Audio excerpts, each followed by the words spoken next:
Hi friends, Radhika টিপসে আপনাদেরকে স্বাগতম। বাচ্চাদের হেঁচকে উঠলে কিছু কাজ না করাই ভালো, কারণ সন্তানের হেঁচকে উঠলে অনেক মায়েরাই চিন্তিত হয়ে পড়েন। যেমন হেঁচকে উঠলে এই কাজগুলো করা থেকে বিরত থাকতে হবে। হেঁচকে থামাতে বাচ্চাকে ঝাঁকানো বা চাপ দেওয়া একদমই ঠিক নয়। আর পরবর্তীতে শিশুকে সোজা করে রাখুন, যাতে আস্তে করে তার ঢেকুর তুলানো বা আস্তেভাবে কিছুক্ষণ জড়িয়ে ধরে রাখা যেতে পারে।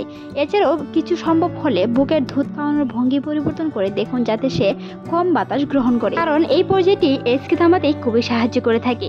সেই সময় যা করবেন না বাচ্চার হেঁচকে থামানোর জন্য। বাচ্চাকে ঝাঁকানো বা চাপ দেওয়া, বাচ্চাকে হেঁচকে থামানোর জন্য ঝাঁকানো বা তার উপর করে কোনোভাবে চাপ দেওয়া উচিত নয়। আস্তে আস্তে করে পিঠের উপরিভাগে মালিশ করতে থাকুন নিচ থেকে, সেটি ঠিক হয়ে যাবে, তাতে নিয়ে দুশ্চিন্তার কোনো কারণ নেই। তবে বাচ্চাকে ঝাঁকানোর বা চাপ দেওয়ার চেষ্টা করবেন না। হেঁচকি নিয়ে ভয় পাওয়ার কিছু নেই। বেশিরভাগ ক্ষেত্রে শিশুর হেঁচকি একটি স্বাভাবিক প্রক্রিয়া এবং এতে চিন্তা হওয়ার কিছু নেই। যদি শিশুর শ্বাসকষ্ট না হয়ে থাকে বা অন্য কোনো অসুস্থতার লক্ষণ না থাকে, তবে সেই সময়টাতে যদি বাচ্চার হেঁচকি উঠে থাকে, তাহলে অবশ্যই তাকে সেই সময় ঘুম পাড়াতে যাবেন না। মনে রাখতে হবে, হেঁচকির সময় বাচ্চাকে ঘুম পাড়াতে গেলে তার শ্বাসকষ্ট হয়ে বুক চাপা হয়ে সন্তানটি মৃত পর্যন্ত হতে পারে। তাই সেই সময়টাতে যত সম্ভব আস্তে ধীরে হাঁটাহাঁটি করার চেষ্টা করাতে হবে, বাচ্চাকে সোজা রাখতে হবে, তার পিঠে মালিশ করতে হবে, এমনকি শান্তভাবে কিছুটা সময় ধরে তাকে জড়িয়ে ধরুন, এমনকি শান্ত সময় ধরে তার হেঁচকে থামানোর চেষ্টা করতে হবে। এই সময়টাতে নবজাতকের মায়েদের কিছু ধরন বা কিছু প্রক্রিয়া অনুসরণ করতে হবে। তারই মধ্যে একটি বিশেষ প্রক্রিয়া হচ্ছে সোজা করে ধরে রাখা। খাওয়ানোর পর শিশুকে সোজা করে ধরে রাখলে, বিশেষ করে যদি রিল্যাক্স অ্যান্টিসেপ্টিক সমস্যা এটি কারণ হয়ে থাকে, তবে এটি অনেকটাই সাহায্য করতে পারে। ঢেকুর তোলানোর সাথে সাথে শিশুকে ঢেকুর তোলানোর হেঁচকি কমাতেও অনেক সাহায্য করে থাকে, কারণ এতে করে পেটে জমা হওয়া অতিরিক্ত বাতাস বেরিয়ে যায়। শান্ত রাখা শিশুকে শান্ত ও আরামদায়ক পরিবেশে ও হেঁচকি কমাতে অনেকটাই সাহায্য করে।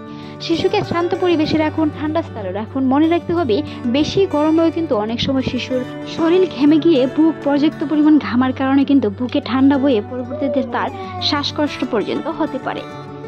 সময় শিশুকে অবশ্যই শান্ত রাখার চেষ্টা করুন। বাচ্চাকে শান্ত ও আরামদায়ক পরিবেশে রাখলে হেঁচকি কমাতে সাহায্য করে। সেই সাথে সাথে স্তনপানের অবস্থানও বদলানো উচিত। নবজাতকের মায়ের একটি বিষয় খেয়াল রাখতে হবে, যদি বুকের দুধ খাওয়ানোর সময় বা স্তনপানের অবস্থান পরিবর্তন করে দেখতে পারেন, এতে শিশুর কম বাতাস গ্রহণ করবে এবং হেঁচকি কমাতেও সাহায্য করবে।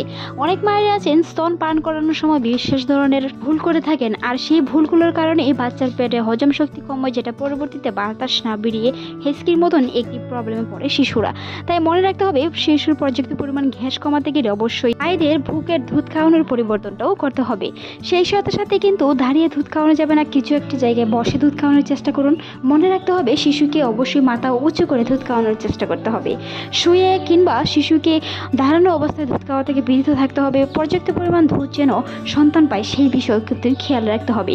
অনেক সময় কিন্তু সন্তানের বুকের দুধে পেট না বলেও বিভিন্ন ধরনের খাবার খেয়ে থাকলেও সন্তানের পেটে গ্যাস হতে পারে, বাহিরে কোনো খাবারে গ্যাস হতে পারে। তবে যদি আপনার সন্তানটি নবজাতক হয়ে থাকে, তাহলে অবশ্যই 6 মাস পর্যন্ত বুকের দুধ খাওয়ানোর চেষ্টা করুন। আজকের এই ভিডিওটা এই পর্যন্তই। ভালো লাগলে সাবস্ক্রাইব করবেন। এতক্ষণ দেখার জন্য ধন্যবাদ।